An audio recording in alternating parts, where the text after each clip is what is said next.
Pemirsa, selain Gunung Lewotobi laki-laki di Flores Timur, Gunung Marapi di Kabupaten Agam, Sumatera Barat juga kembali erupsi. Ya, letusan dengan amplitudo 30 mm disertai goncangan dan suara dentuman mengejutkan warga di sekitar kaki gunung.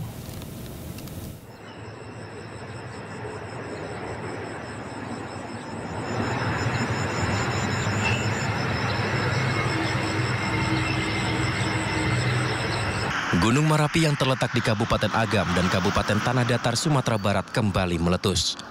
Asap hitam pekat terlihat keluar dari kawah di puncak gunung yang memiliki ketinggian 2.891 meter di atas permukaan laut.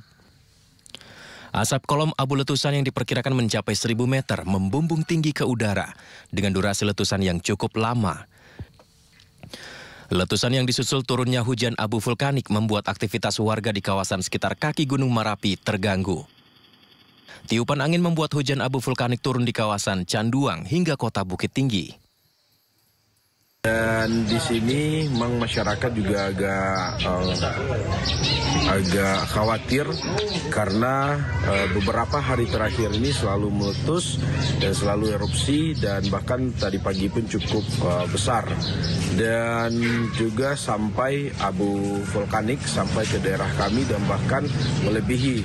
Dan radius kami sekarang ada di 8,2 dari kawah Verbek. Petugas pos pengamat Gunung Api Marapi mencatat ketinggian kolom abu erupsi tidak teramati karena tertutup awan. Erupsi terekam di seismograf dengan amplitudo maksimum 30 mm dan durasi letusan cukup lama, mencapai 4 menit 35 detik. Status Gunung Marapi kini dinaikkan dari waspada atau berada pada level 2 menjadi siaga atau level 3. Dengan status siaga atau level 3 ini, warga dilarang masuk dan beraktivitas dalam radius 4,5 km dari kawah di puncak gunung. Dari Agam, Bukit Tinggi, Sumatera Barat, Wahyu Sikumbang, iNews melaporkan.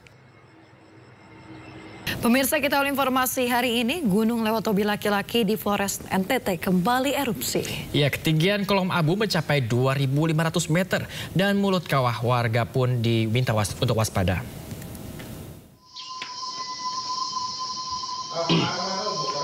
Barataya.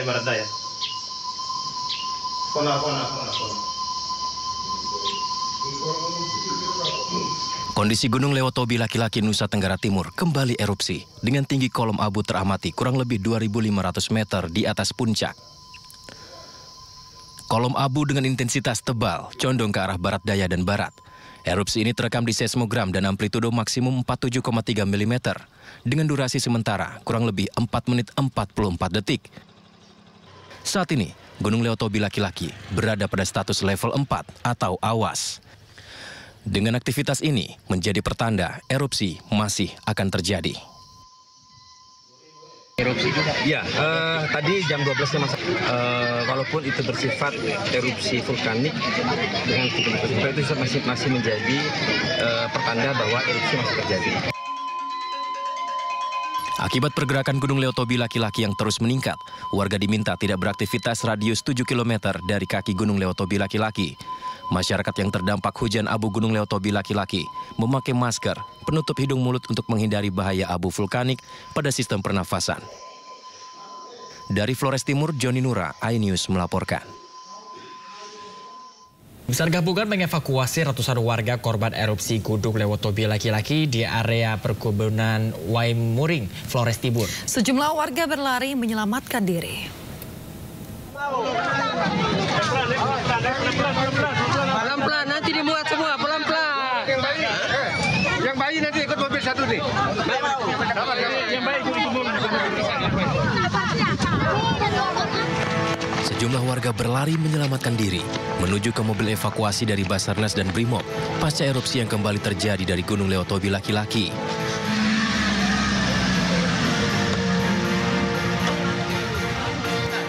Ratusan warga dibawa menuju kantor kecamatan Wulanggitang, mulai dari bayi, balita, orang dewasa, hingga lansia.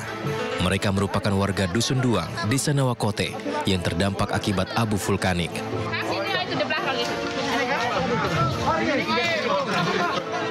Warga menggunakan masker dan penutup kepala karena hujan abu dan batu kerikil sudah sangat parah mencemari udara. dia keluar abu dengan batu kerikil. Artinya tadi pagi lagi kami terpaksa harus mengungsi ke rumah. Pagi ini kami harus mengungsi ulang. Intensitas material yang keluar dari erupsi gunung sudah sangat mengkhawatirkan, di mana bebatuan dan pasir mengganggu pandangan serta pernafasan warga. Terjadi erupsi, itu ada sebagian material yang keluar terdampak kepada desa Naupote. Ini merupakan masyarakat desa Naupote yang barusan terjadi erupsi mengeluarkan material. Material seperti apa? Batu-batuan, pasir sehingga masyarakat panik dan keluar mencari. Hingga saat ini Gunung Leotobi laki-laki masih terus erupsi disertai gemuruh yang kuat. Dari Flores Timur, Joni Nura, iNews melaporkan. Pemirsa, sebuah minibus mengangkut rombongan keluarga di Kota Pasuruan, Jawa Timur tertabrak kereta api. Ya, akibatnya 4 orang mengalami luka-luka dalam peristiwa ini.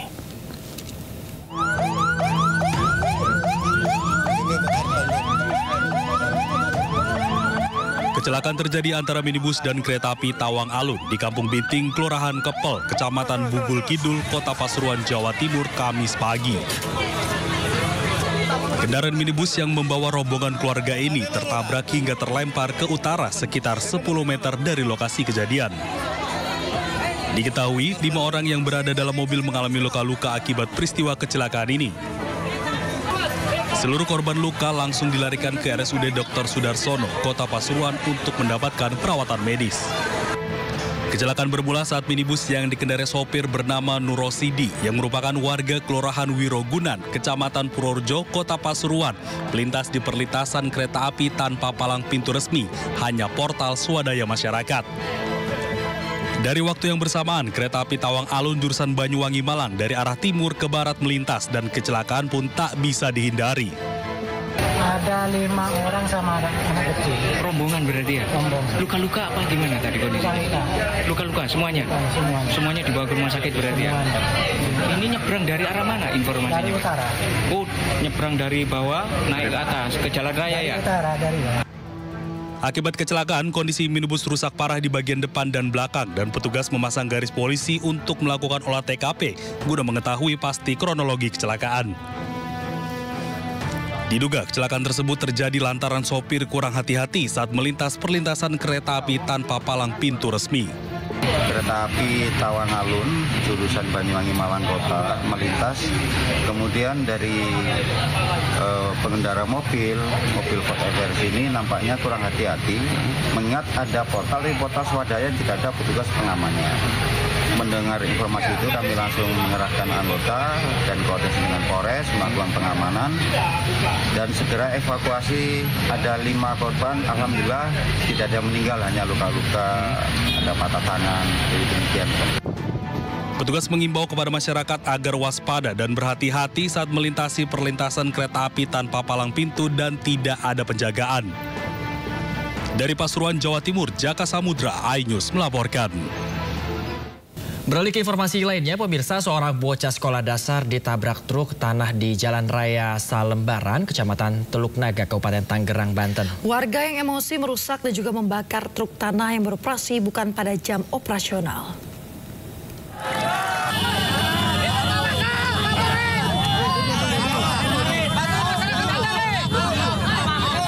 Kami sebagai warga Tangerang sangat geram melihat kejadian seperti ini berulang-ulang. Udah banyak warga.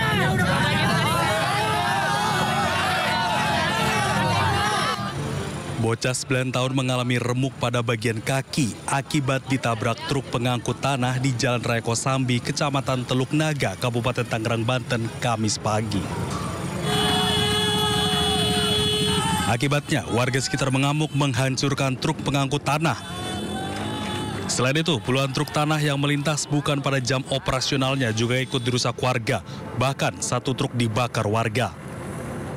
Diketahui kendaraan truk tanah sudah ditentukan oleh Peraturan Bupati Tangerang nomor 12 tahun 2022 tentang pembatasan jam operasional mobil barang pada ruas jalan di wilayah Kabupaten Tangerang, yaitu pada pukul 22 sampai dengan 5 waktu Indonesia Barat. Namun hal itu dilanggar perusahaan truk sehingga warga sekitar emosi lantaran banyaknya korban yang berjatuhan. Warga emosi karena kejadian hingga menimbulkan korban jiwa ini bukan yang pertama kalinya. Hal ini dilakukan sebagai bentuk ketegasan pemerintah dalam menegakkan peraturan Perbup nomor 12 tahun 2022 yang mengatur larangan operasional kendaraan truk tanah melintas di waktu aktivitas warga. Menuntut Perbup harus ditegakkan oleh pemerintah. Karena Perbup yang ada itu aturan yang dibuat oleh pemerintah. Bohong, pemerintah kagak tahu. Bohong. Karena mereka lebih pintar dari kita orang. Maka hari ini demo yang ada, kami harapkan semua jajaran pemerintah di Kabupaten Tangerang harus turun dan melindungi masyarakat atas rasa aman dan nyaman masyarakat Kecamatan Truknaga dan Kecamatan Kosambi. Polisi dari Polres Metro Tangerang Kota yang tiba di lokasi berusaha melakukan mediasi terhadap warga namun tidak menemukan solusi. Mereka meminta aparat pemerintah Kabupaten Tangerang mendengar dan menegakkan peraturan Perbup terkait larangan jam operasional kendaraan truk tanah. Dari Kabupaten Tangerang, Banten, Hasnugara, iNews melaporkan.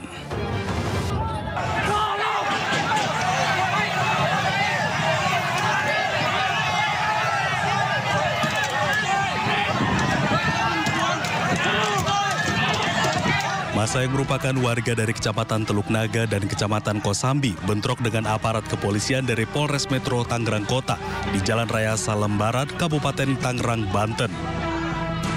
Masa menyerang mobil polisi dengan melemparinya dengan batu dan memukulnya dengan bambu.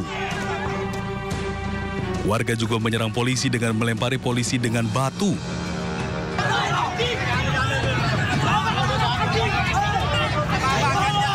Bentrokan terjadi akibat adanya kesalahpahaman antara polisi dengan warga mengenai peraturan Bupati mengenai jam operasional truk.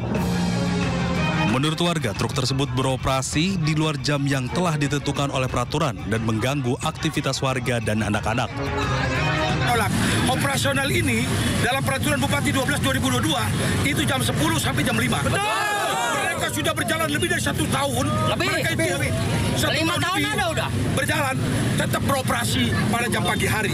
Anak-anak kita sedang sekolah, saudara kita sedang bekerja, tapi mereka tetap jalan. Nunggu sampai berapa ribu orang meninggal di sini.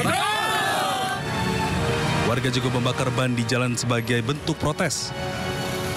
Warga meminta Perbup Tangerang diterapkan, yakni jam operasional truk dari pukul 22 hingga pukul 5 waktu Indonesia Barat pagi. Dari Kabupaten Tangerang, Hasnugara, iNews melaporkan. Pemirsa, polisi menyatakan sopir truk tanah yang menabrak bocah SD di Jalan Raya Salembaran, Teluk Naga, Tangerang positif mengkonsumsi narkoba jenis sabu. Saat ini sopir truk telah diamankan ke Mapores Metro Tangerang Kota untuk dimintai keterangan.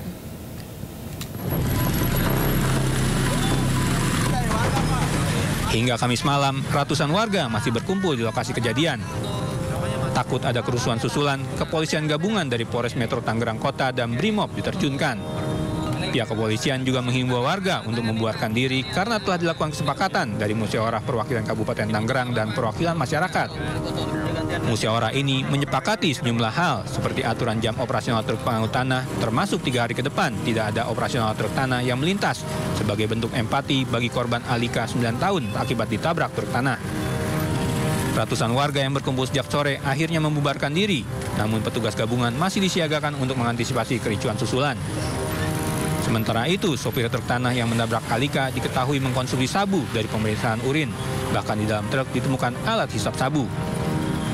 Sehingga tadi pagi itu ada korban warga masyarakat yang kecelakaan terlindas truk. Sehingga memicu masyarakat yang ada di sini yang terkait dengan truk yang melintas tidak sesuai dengan aturan. Saat ini, sopir truk tanah masih diamankan ke Mapores Metro Tangerang Kota untuk diperiksa. Dari Kabupaten Tangerang, Banten, Hasnugraha, iNews melaporkan. Ini seharusnya kita semua sadar bahwa setiap perbuatan yang kita lakukan pasti ada konsekuensinya. Jadi harus berhati-hati dalam bertindak. Dan juga ya tadi jangan sampai menjadi seperti tadi ujung-ujungnya adalah perbuatan pidana. Iya betul sekali, dan memang kalau akhirnya mempunyai anak artinya memang itu sudah menjadi tanggung jawab sebagai orang tua ya. Betul. Jangan sampai hal tersebut terulang lagi. Dan kita ke informasi lainnya di mana sebuah video memperlihatkan sosok anak yang merengek menangis kepada ibunya di kantor polisi di Gorontalo menjadi perbincangan masyarakat. Ya, usut punya usut pemirsa, ternyata sang anak ini kerap kali memukul ibunya hingga akhirnya dilaporkan ke kantor polisi.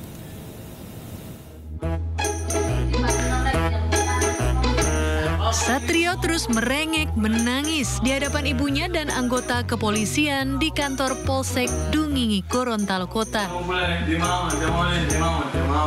Melihat sikap sang ibu yang seolah mengabaikan anaknya, tangisan Satrio pun semakin menjadi. Berulang kali ia minta diampuni dan diajak pulang ke rumah. Namun di saat yang sama juga terdengar ucapan polisi yang berusaha menenangkan Satrio dan mengatakan agar ia tinggal di Mapolsek dahulu. Jangan lupa dia ibu. Dengar ucapan ini, Satrio pun semakin panik dan memeluk ibunya.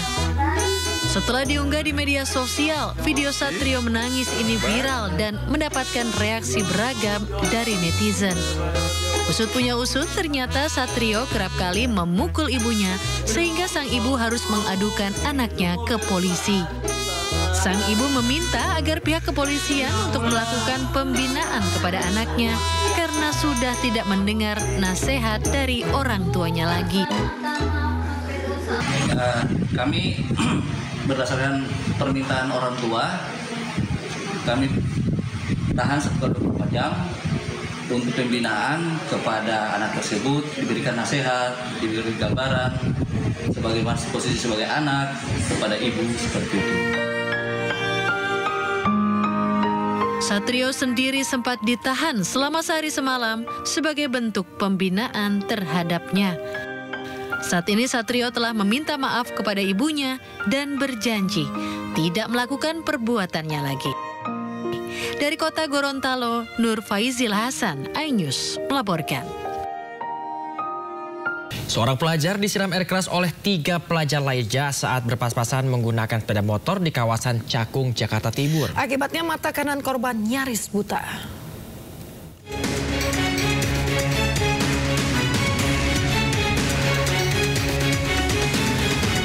MF, pelajar berusia 16 tahun ini, nyaris buta pada mata kanannya usai disiram air keras oleh 3 pelajar lainnya.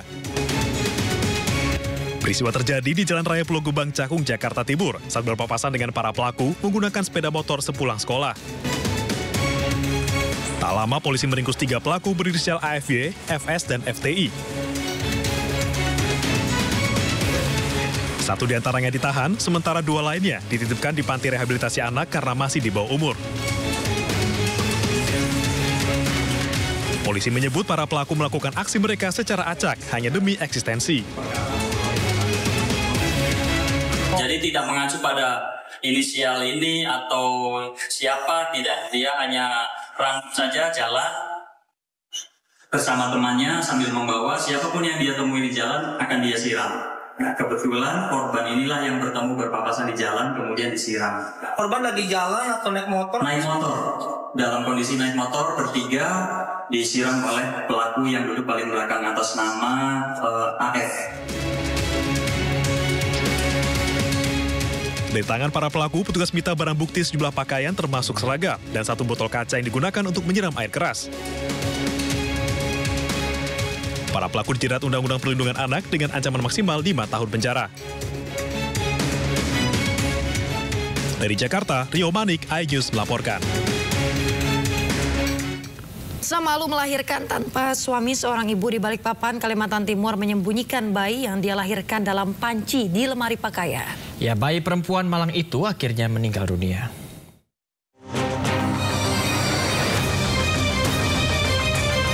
Tak kuat menanggung malu lantaran hamil di luar nikah, seorang ibu di Balikpapan, Kalimantan Timur tega membunuh anak yang baru ia lahirkan.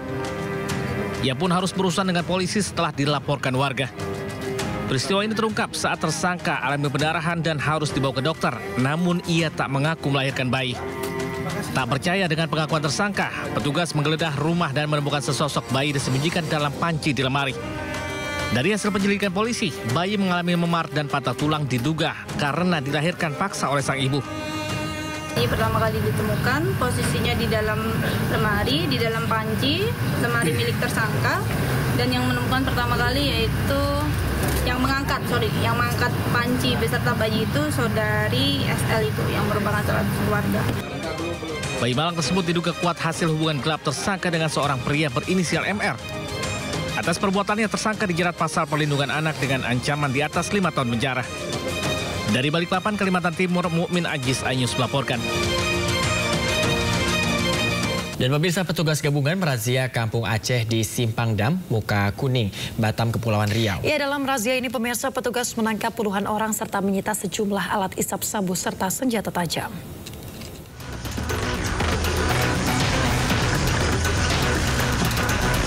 Ditres Narkoba Polda Kepulauan Riau, TNI dan Satpol PP merazia Kampung Aceh Sebeduk Batam, Kepulauan Riau.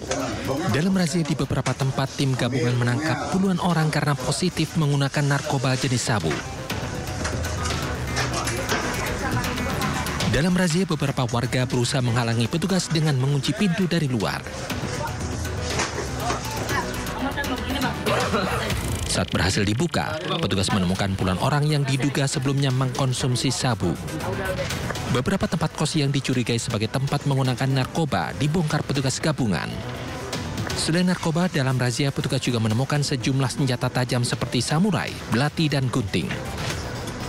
Razia yang dilakukan merupakan tindak lanjut program 100 hari pemerintahan Prabowo Subianto, Asta Cipta salah satunya, untuk fokus dalam pemberantasan narkoba. Tempat saya sudah selesai. Seperti rekan-rekan ketahui bersama, di depan inilah yang kita temukan pada saat melakukan penggeledahan di 6 RT yang ada di RW 14 ini. Ya.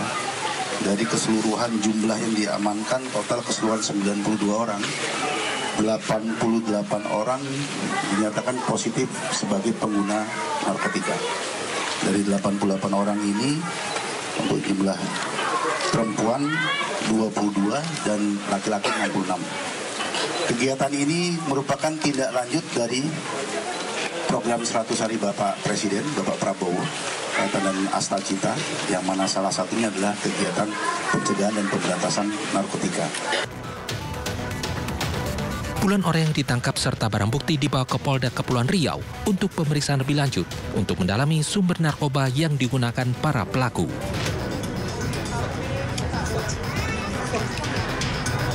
Kita ke informasi lain, pemirsa. Petugas gabungan dari Lembaga Pemasyarakatan TNI dan Polri menggelar inspeksi mendadak di sejumlah kamar lapas kelas 2A Jember. Ya, dalam sidang tersebut petugas mengamankan puluhan benda berbahaya dari dalam kamar lapas.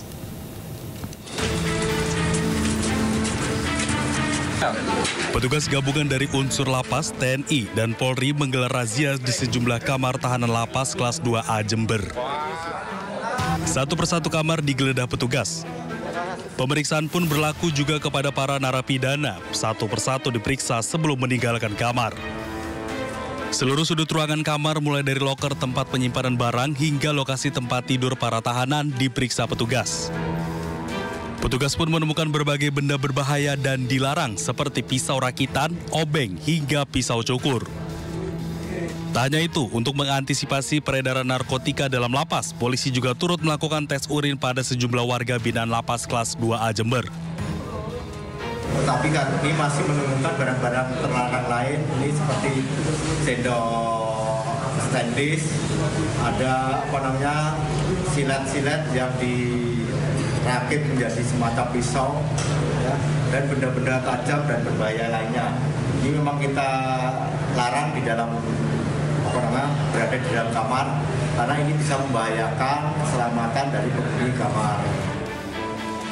Petugas menjelaskan sidak merupakan kegiatan rutin yang dilakukan guna menekan tindak kekerasan serta peredaran narkoba di dalam lapas. Dari Jember, Jawa Timur, Babang Sugiarto, iNews melaporkan. Pemirsa, kendalikan peredaran narkoba dari lapas, puluhan narapidana dari sejumlah lapas di Sumatera Utara dipindah ke Nusa Kambangan.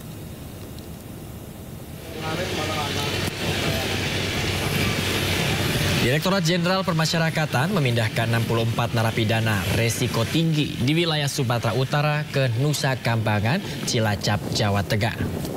64 narapidana ini selain terlibat peredaran dan penggunaan narkoba, juga terlibat pengaturan judi online.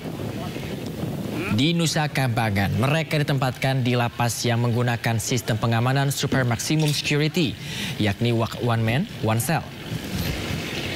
Puluhan narapidana kasus narkoba kelas kakap ini telah divonis penjara dengan masa hukuman di atas 5 tahun hukuman seumur hidup hingga hukuman mati.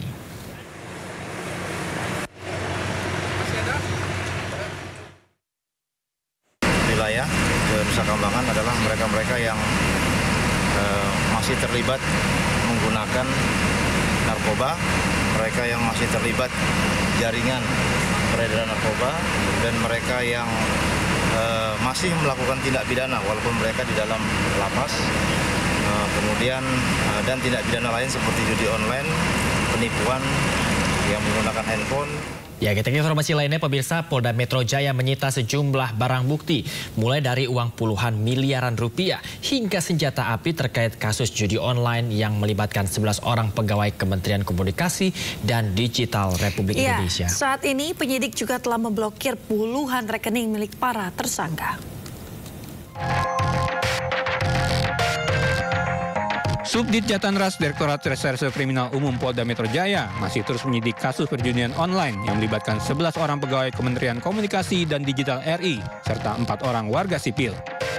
Saat ini penyidik telah menyita sejumlah barang bukti, diantaranya uang tunai senilai 73,7 miliar rupiah lebih, dolar Singapura dan dolar Amerika, 2 buah senjata api, 16 unit kendaraan roda 4, 4 unit bangunan, 11 unit jam tangan mewah. Penyidik juga telah mengajukan pemblokiran terhadap 47 rekening milik para pelaku kepada pihak PPATK dan masih menelusuri rekening lain yang digunakan untuk transaksi judi online untuk diblokir. Selama ini terdapat ribuan website judi online yang dikelola oleh para pelaku agar terhindar dari pemblokiran. Setelah dilakukan pendalaman oleh penyidik, ternyata terdapat SOP baru. Ya, SOP baru ini memberikan kuasa kepada AK dan timnya, sehingga mereka bisa masuk menjadi tim pemblokiran website di Kementerian Komunikasi. Pihak Polda Metro Jaya telah menetapkan 15 orang tersangka, yang 11 diantaranya adalah pegawai Kementerian Komunikasi Digital RI dan 4 lainnya warga sipil. Penyidik juga telah menetapkan 2 orang berinisial A dan M sebagai tersangka yang saat ini masuk dalam daftar pencarian orang. Dari Jakarta Selatan, Helmi Sajambati, iNews melaporkan. Anda kembali di Sindo Today. Pemirsa, diduga melanggar kode etik dan pedoman perilaku saat memutus perkara, 3 hakim Pengadilan Negeri Cibinong, Kabupaten Bogor, Jawa Barat dilaporkan ke Komisi Yudisial Kamis sore. Kantor Komisi Yudisial di Jalan Keramat Raya Senen, Jakarta Pusat digeruduk massa yang mendesak agar KY memanggil dan memeriksa 3 hakim Pengadilan Negeri Cibinong. Ketiga hakim diduga melanggar kode etik dan pedoman perilaku saat memutus perkara kepemilikan lahan di Kabupaten Bogor, Jawa Barat yang dikaitkan dengan Wan Prestasi. Atas putusan tersebut, majelis hakim membatalkan akte jual beli atas tanah seluas 4,3 hektar.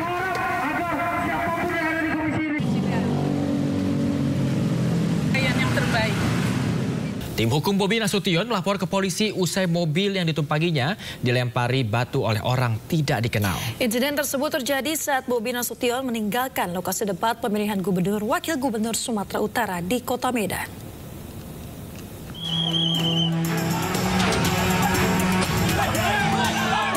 Video amatir merekam keriuhan pendukung paslon di luar lokasi debat kedua pemilihan gubernur wakil gubernur Sumatera Utara di Hotel Santika Medan Rabu malam. Pendukung masing-masing paslon yang menunggu di simpang Jalan Pengadilan dan Jalan Kapten Maulana Lubis saling bertorak hingga melempar botol air mineral. Sekelompok orang tak dikenal kemudian melempari mobil yang ditumpangi Bobi Nasution dan istrinya Kahiyang Ayu.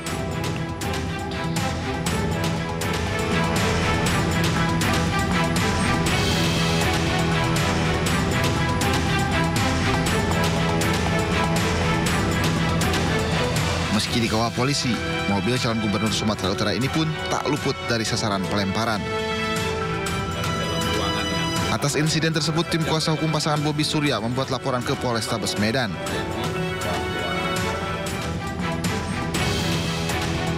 Mobil menantu Presiden ke-7 RI Jokowi ini pun tetap berjalan bersama rombongan mobil lainnya di tengah kericuhan massa dengan dikawal pihak kepolisian.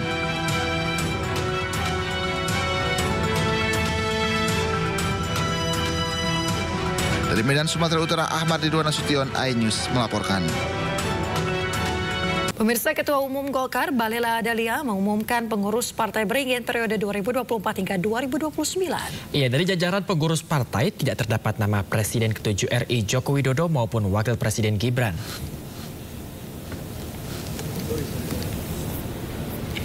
Nama Jokowi dan putra sulungnya sempat santer terdengar akan masuk dalam struktur Partai Golkar. Jokowi sempat dikabarkan akan menjadi Ketua Dewan Pembina DPP Partai Golkar. Namun posisi tersebut dijabat oleh Agus Gumiwang Kartasasmita. Sementara politisi lain yang masuk dalam struktur kepengurusan Partai Golkar diantaranya Bambang Susatyo, Aceh Hasan, Idrus Marham, hingga Mutia Hafid. Selain nama-nama tersebut, terdapat 2 anak dari 2 mantan Ketua Umum Golkar, yakni anak Akbar Tanjung, Fitri Krisnawati Tanjung, sebagai Sekretaris Departemen Kewirausahaan DPP Golkar, dan putra Yusuf Solihin Kala yang menjabat Ketua DPP Golkar Bidang Kewirausahaan. Sampai dengan hari ini kami menyampaikan bahwa nama Bapak Presiden nomor 7, Presiden yang ke-7, yaitu Bapak Presiden Jokowi, tidak dalam kepengurusan baik Dewan Kehormatan, Dewan Pembina maupun dalam struktur, termasuk Mas Wapres. Masih banyak, tapi Bapak Presiden Jokowi ini kan tokoh bangsa. Bapak Presiden ini kan, Bapak Presiden yang ke-7 ini kan pasti punya pertimbangan-pertimbangan. Tidak semua aspirasi kan bisa diterima. Pemirsa, polisi menyita uang tunai 73 miliar dan 2 pucuk senjata api dari kasus judi online yang melibatkan 11 oknum staf Kemenkom DJ. Iya, polisi juga meminta PPATK segera memblokir 47 rekening milik para tersangka judi online. Saya fokus ngurus operasi dan dandan. Kita dukung penegakan hukum, dan yang ketiga kita tetap serius dalam judi. Oh, kita warga negara. Nanti katanya polisi mau mendalami kok. Gimana Pak? Tunggu aja dalamnya. Kita siap dipanggil juga. Maafin nggak? Mantan Kemenkominfo Budi Ari siap mendukung pemberantasan judi online yang kian meresahkan. Budi bahkan siap dipanggil untuk memberi keterangan jika diperlukan. Pasalnya kepada media, Budi juga mengaku mengenal 11 pegawai Kemenkom Digi tersangka dalam judi online yang kini telah dinonaktifkan.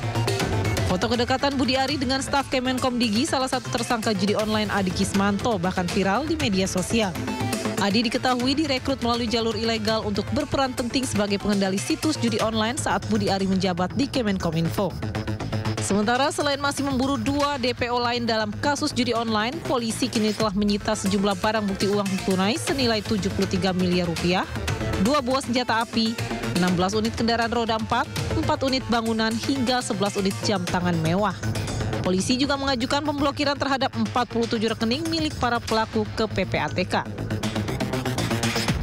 Kemudian penyidik juga telah mengajukan pemblokiran terhadap 47 rekening milik para tersangka dan sedang menginventarisir rekening website judi online untuk selanjutnya dilakukan pemblokiran. Sementara dampak judi online bukan hanya berisiko bagi finansial pemain, namun juga mental dan emosi pemain yang bisa berpengaruh negatif kepada lingkungan, terutama keluarga terdekat. Sayangnya Kementerian Komunikasi dan Digital yang seharusnya menjadi garda terdepan pemberantasan judi online justru terlibat dalam pusaran mafia judol. Tim Liputan iNews melaporkan. Ya, Presiden Prabowo Subianto resmi membuka Rakornas Pemerintah Pusat dan Daerah 2024 di Sentul International Convention Center Bogor, Jawa Barat. Pemirsa, dalam pidatonya di Rakornas ini, Presiden Prabowo mengapresiasi inisiatif Menteri Dalam Negeri dengan penyelenggaraan rapat koordinasi nasional yang melibatkan seluruh pengambil keputusan, baik di tingkat pusat maupun daerah. Rakornas yang mengusung tema implementasi Astacita menuju Indonesia Emas tahun 2024 dihadiri sekitar 5.360 peserta pemerintah daerah. Mulai dari gubernur hingga wali kota, kepala kejaksaan tinggi dan negeri, unsur Polri dan TNI, serta penyelenggara pemilu. Menurut Prabowo, Rakornas ini merupakan wadah yang strategis untuk membangun komitmen bersama bagi seluruh pengambil keputusan demi menentukan arah bangsa ke depannya.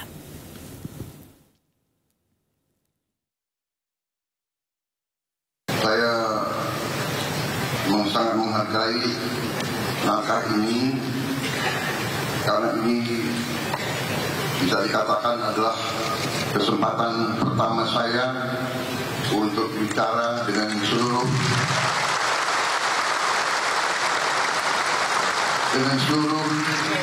pengambil keputusan di Republik kita. Saya kira ini adalah suatu momen yang sangat bermanfaat, sangat strategis.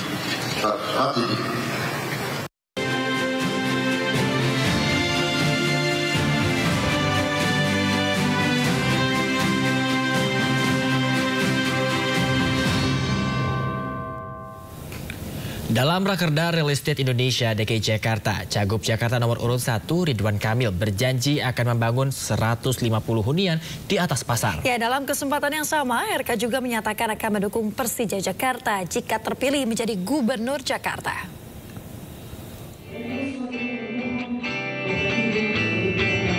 Ridwan Kamil, calon Gubernur Jakarta nomor 1, menghadiri Rakerda Real Estate Indonesia atau REI DKI Jakarta di sebuah hotel di Jakarta Selatan Kamis siang. Dalam acara itu, RK melakukan kontrak politik bersama REI DKI Jakarta. Setidaknya ada 3 poin utama yang terdapat dalam klausul kontrak politik tersebut. Di antaranya akan membangun kota yang layak hunian berkelanjutan. RK berjanji jika terpilih nanti akan membangun apartemen murah di atas 150 lokasi pasar. Dalam kesempatan yang sama, RK juga memastikan akan mendukung klub sepak bola Persija Jakarta jika terpilih sebagai Gubernur Jakarta. Tapi saya orang sederhana, itu kayak Sinteyong, Pak. Kalau nanti sudah ditakdirkan, saya membela penugasan yang menjadi takdir saya. Waktu Sinteyong lawan Korea Selatan, kan dia membela Indonesia. Saya juga sama. Kalau jadi Gubernur Jakarta, pastilah saya bela Persija. RK mengakui latar belakang dirinya yang merupakan mantan wali kota Bandung dan mantan gubernur Jawa Barat kerap dipermasalahkan oleh para pendukung Persija Jakmania. Apalagi rivalitas antara klub sepak bola Persib Bandung bersama pendukungnya Bobotoh sangat kental. RK mengaku akan memperjuangkan Persija mendapatkan prioritas bermain di Jakarta International Stadium nantinya. Dari Jakarta, Abdul Aziz, Yudi Permana, dan Di Bernardi, Ayus melaporkan. Ya, Cawagup Jakarta nomor urut 3 Rano Karno atau Sidul berjanji akan sejahterakan buruh jika terpilih sebagai pemimpin Jakarta. Ya, dalam kesempatan lain pemirsa, Rano juga menghadiri festival di Kebagusan dan menampung aspirasi warga.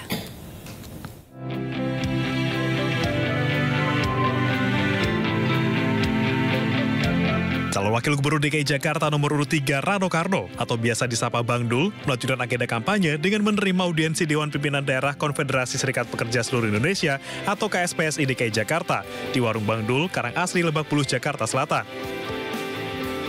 Di hadapan kaum buruh, Sidul mengaku siap mengakomodasi aspirasi para buruh. Ia pun berjanji untuk mengembalikan hak-hak buruh jika terpilih sebagai pemimpin Jakarta bersama Pramono Anung.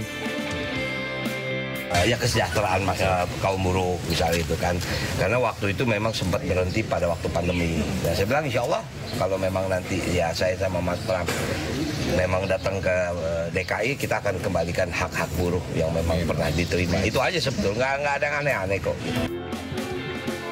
Setelah bertemu dengan Serikat Buruh, sehari setelahnya Rano Karno melanjutkan kampanye di Kebagusan, Jakarta Selatan. Dalam Festival Warga Kebagusan Menyala ini, Rano menyampaikan sejumlah program unggulan, diantaranya menaikkan insentif RT RW dan petugas posyandu, membangun balai rakyat dan bursa lapangan kerja di setiap kecamatan. Ia juga menjaring aspirasi dari para warga. Dari Jakarta, Tim Liputan iNews melaporkan.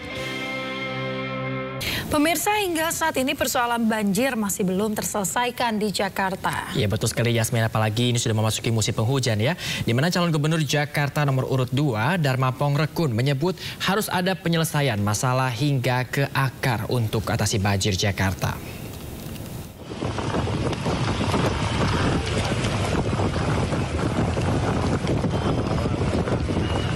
Genangan air hingga banjir masih kerap terjadi di sejumlah titik di Jakarta pasca hujan lebat turun. Ini menjadi perhatian bagi calon gubernur Jakarta yang saat ini berkontestasi di Pilkada 2024. Dharma Pongrekun, calon gubernur Jakarta nomor urut 2, menanggapi isu ini dengan menyebut pemimpin harus membuat manajemen solusi dengan hati tulus bukan kepentingan pribadi. Penanganan banjir di Jakarta harus terlebih dahulu menyelesaikan akar penyebab dari terjadinya banjir tersebut. Genangan ini kan akibat yang harus kita pikirkan selalu apa penyebabnya. Jadi dalam menyelesaikan setiap masalah, jangan hanya menyelesaikan puncak gunung esnya, itu sama dengan menjadi pemadam kebakaran, tetapi cari akar masalahnya. Kenapa banjir itu sampai terjadi? Kenapa hujan ini begitu ekstrim? Bahkan sudah 2 hari loh, hujan ekstrim. Kenapa debit air di atas tidak normal? Apakah ini terjadi karena fenomena alam? Pertanyaannya, fenomena alam terjadi secara alami atau ada permainan frekuensi? Manajemen dalam penanganan semua aspek kehidupan bangsa itu dijalankan dengan hati yang tulus, sungguh-sungguh, bukan untuk kepentingan pribadi. Dharma Pongrekun berjanji akan membuat lingkungan Jakarta menjadi lebih baik jika terpilih menjadi gubernur Jakarta. Dari Jakarta, Hamzah Hasibuan, Sadu Santo, iNews melaporkan. Pemirsa, jelang kunjungannya ke luar negeri, Presiden Prabowo mengumpulkan Menteri Kabinetnya. Iya, rapat kabinet juga dihadiri oleh Wakil Presiden RI Gibran Rakabuming Raka.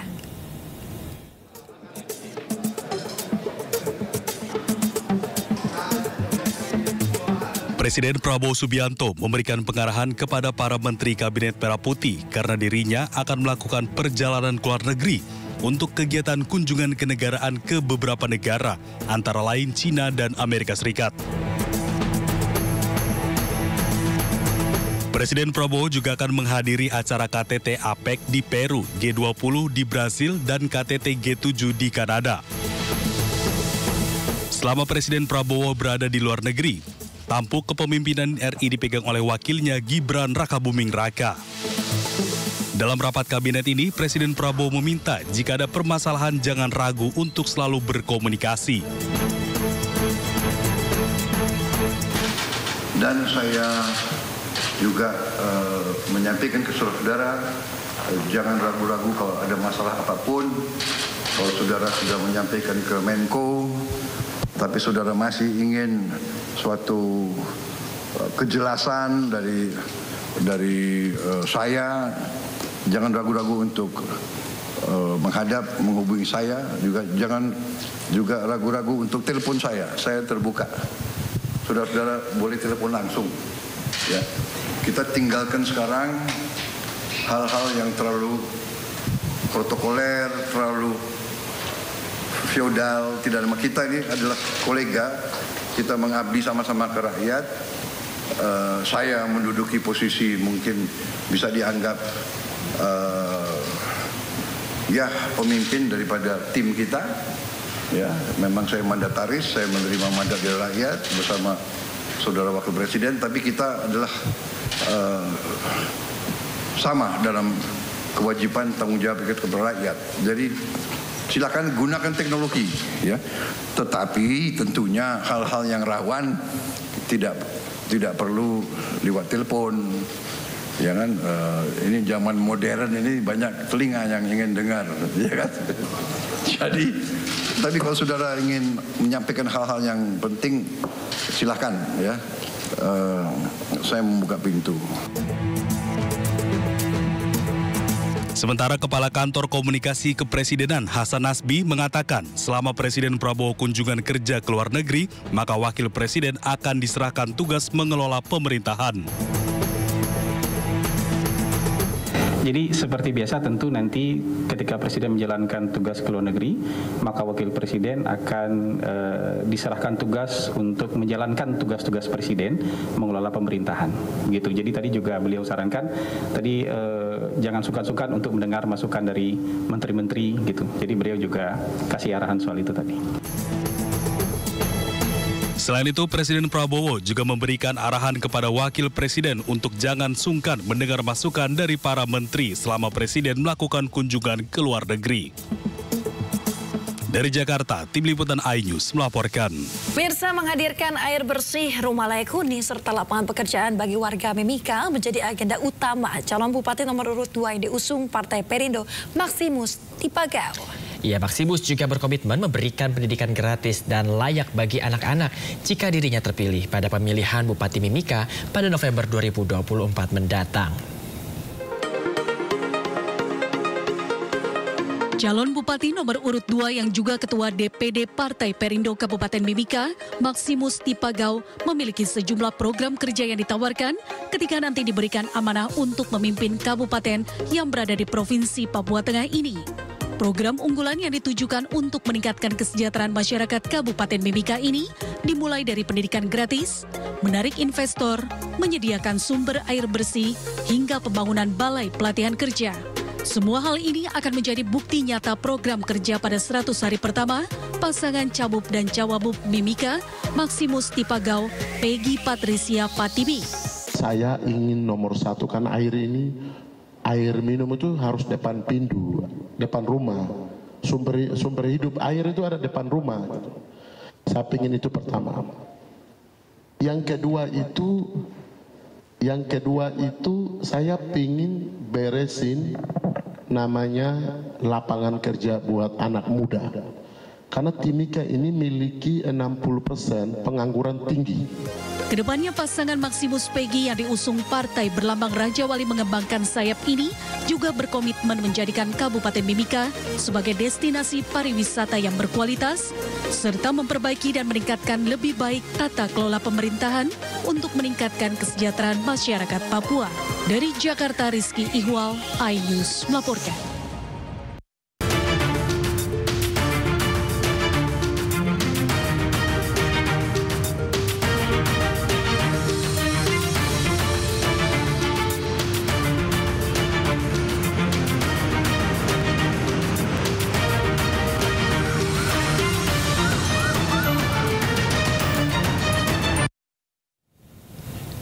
Ya, Yasmin, tadi sudah ada berbagai informasi yang kita bacakan, termasuk juga tadi ada beberapa laka lantas di daerah Tangerang. Tadi ada beberapa truk tanah yang menabrak anak kecil ya.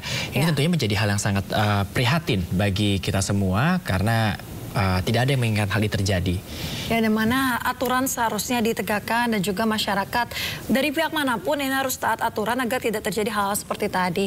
Dan kalau misalnya kita lihat terkait yang lainnya, tidak hanya di Tangerang saja, sejumlah informasi lain terkait dengan kasus adanya pembulian, kemudian juga dan lain sebagainya. Ini diharapkan dapat menjadi pelajaran juga untuk para orang tua agar lebih waspada dan juga lebih membimbing anak-anaknya agar tidak lagi terjadi kasus pembulian. Kemudian juga masih banyak informasi lainnya. Nanti kita akan sampaikan terkait dengan kondisi lalu lintas di sejumlah wilayah di tanah air dari NTMC Polri.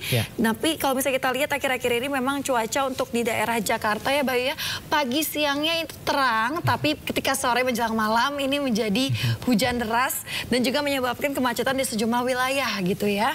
Baik, ya ini juga yang seperti yang Yasmin bilang tadi, kita harus selalu waspada. Ya, di samping tadi kita juga harus waspada terhadap cuaca, dikarenakan juga ketika hujan turun juga pastinya jalanan menjadi licin. Juga saya juga jadi teringat lagi tadi ketika kita bicara lalu lintas di Tangerang, ada truk tanah yang menabrak anak. Juga beberapa waktu lalu juga kerap sekali terjadi pemirsa kecelakaan-kecelakaan serupa. Ini bukan dikarenakan kondisi lalu lintas, tapi juga dikarenakan supir antara kalau tidak mengantuk, ya tadi akhirnya ternyata positif mengkonsumsi narkoba.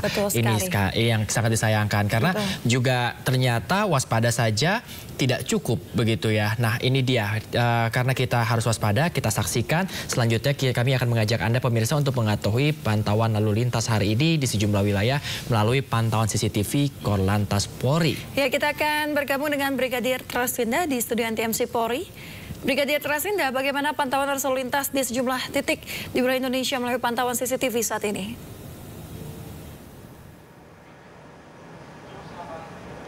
Ya baik, terima kasih Bayu dan Yasmin di studio dan pemirsa. Untuk menemani aktivitas pagi Anda, saya akan mengajak Anda untuk melihat kondisi arus lalu lintas terkini dari sejumlah wilayah yang ada di Indonesia. Kita pantau dari kawasan exit tol Bekasi Barat untuk CCTV yang pertama, di mana pada pagi hari ini arus lalu lintas dari arah gerbang tol Bekasi Barat yang akan menuju ke Pekair ataupun Kalimalang dalam keadaan ramai lancar, sesekali mengalami perlambatan di antrian traffic light.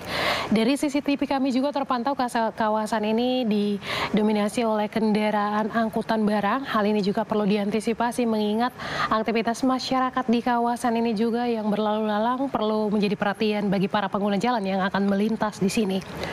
Kemudian arus lalu lintas area Pekayon yang akan menuju ke Kalimalang ataupun Jalan Ahmad Yani saat ini masih dalam keadaan ramai lancar. Persendatan kendaraan juga terjadi sesekali di antrian traffic light. Antisipasi banyak yang angkutan umum yang menaikkan dan menurunkan penumpang di median jalan. Pemirsa, kita tinggalkan exit tol Bekasi Barat. Selanjutnya kita beralih ke pos-pol Simpang Sadang, Jawa Barat. Arus lalu lintas dari arah Cikopo yang akan mengarah ke arah Cikampek saat ini dalam keadaan ramai lancar. Sesekali juga mengalami perlambatan di antrian traffic light untuk kendaraan yang akan keluar dari gerbang tol Cikopo. Kemudian untuk arus lalu lintas dari arah Cikampek yang akan mengarah ke Subang maupun Cirebon saat ini dalam keadaan ramai lancar. Dominasi kendaraan pada pagi hari ini juga didominasi oleh kendaraan pribadi roda 4, kemudian kendaraan berat seperti truk dan juga bus antar kota. Bagi para pengguna jalan tentunya Anda selalu berhati-hati aktivitas anak-anak yang melintas di kawasan ini sehingga tidak menimbulkan kecelakaan lalu lintas. Dan kita tinggalkan pos-pol Simpang Sadang, Jawa Barat. Selanjutnya kita pantau dari Mall Citawaru, Surabaya, merupakan CCTV yang terakhir. Arus lalu lintas dari arah Sidoarjo yang akan mengarah ke Surabaya saat ini dalam keadaan ramai lancar. Dan dari arah Surabaya melalui Jalan Ahmad Yani juga dalam keadaan ramai lancar dengan dominasi kendaraan pribadi maupun kendaraan roda 2. Pemirsa, kami harapkan Anda untuk selalu menjaga batas kecepatan maksimum kendaraan Anda, terus kemudian jaga jarak aman kendaraan Anda dengan kendaraan lain. Hal ini untuk mencegah terjadinya kecelakaan lalu lintas. Kemudian ikutilah arahan dan juga petunjuk petugas kami yang berada di lapangan. Kami juga menginformasikan berdasarkan data SMS Korlantas Polri selama kurun waktu 1 kali 24 jam terjadi 197 kasus laka lantas dengan rincian korban meninggal dunia sebanyak 18 orang, 19 luka berat dan 169 luka ringan. Dari 197 kasus laka lantas tersebut, 32% terjadi karena kecerobohan pengemudi. Hal ini perlu menjadi perhatian bagi pengendara roda 2, terutama untuk tidak ugal-ugalan di jalan, utamakan keselamatan di jalan. Hal ini untuk terciptanya keselamatan, keamanan, dan juga ketertiban di jalan raya. Untuk mengupdate informasi-informasi seputar arus lalu lintas terkini, kami siap melayani Anda di 1500669 ataupun melalui SMS center kami di 9119. Kembali ke rekan saya, Yasmin dan juga Bayu di studio, silakan. Baik, terima kasih Brigadir Traslinda atas laporan Anda terkait dengan pantauan arus lalu lintas di sejumlah titik di wilayah Indonesia. Selamat bertugas kembali dan salam presisi.